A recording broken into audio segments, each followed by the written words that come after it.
Isigubhu mkhulu sifakwa amafutha ezilwane. Yeah. Sifakwa amathambo. Njoba uthi ibhodleleni kunenzika. Yebo. Kufakwa impande. Impande. Lezi kuphela umehluko esigujini ke kodwa kuyinto eyodwa. Uma ngikhanda isigubhu ngikhanda ibhodlela zonke induku esesigujini ngayifaka ebhodleleni kodwa ngizofaka ezincane kancane nebhodlela.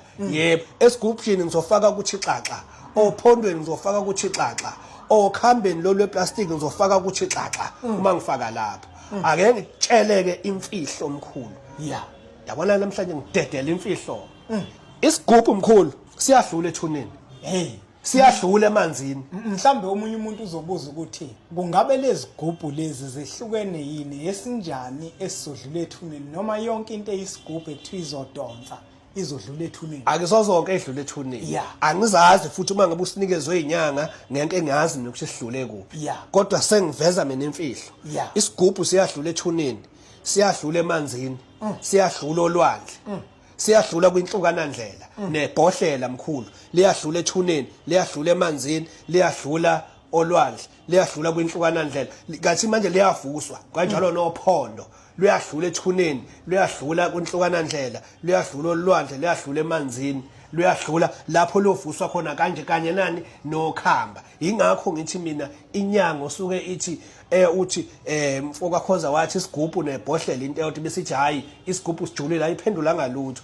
Kuyafana ubabona behlola kangaka nje nako TikTok nako YouTube bahlola ngamabhodlela igqaba engaka abayinikezwa kwathiwa bahambe boyigcaba beyifaka egazini noma inyanga yathatha isigubhu ngesikhathi ikhanda lento le yasithatha afika sigqibe ethuneni.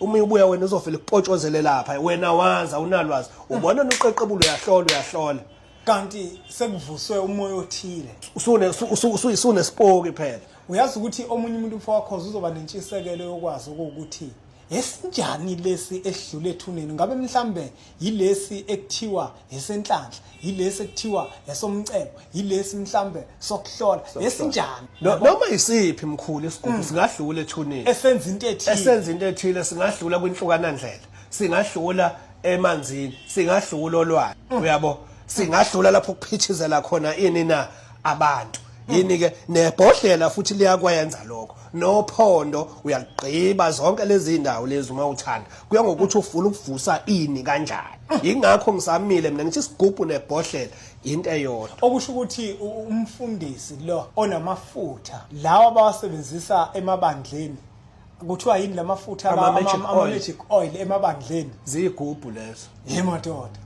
amafutha laba owathola bewafake sebabrandile bafaka amagama beze bewaqamba amagama ezinye inyanga zibe igxeke igubhu kushuthi kufanele ukuthi wena ukhanda lamabhodlela ufaka lamafutha ufanele ukuthi ukhanda isigubhu esincane isigujana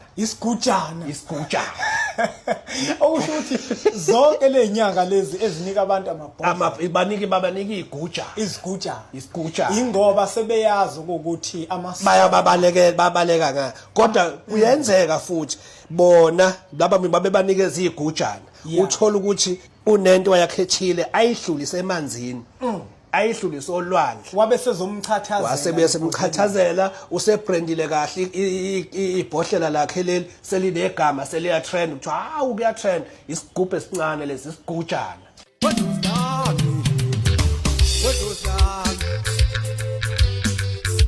I was on go nami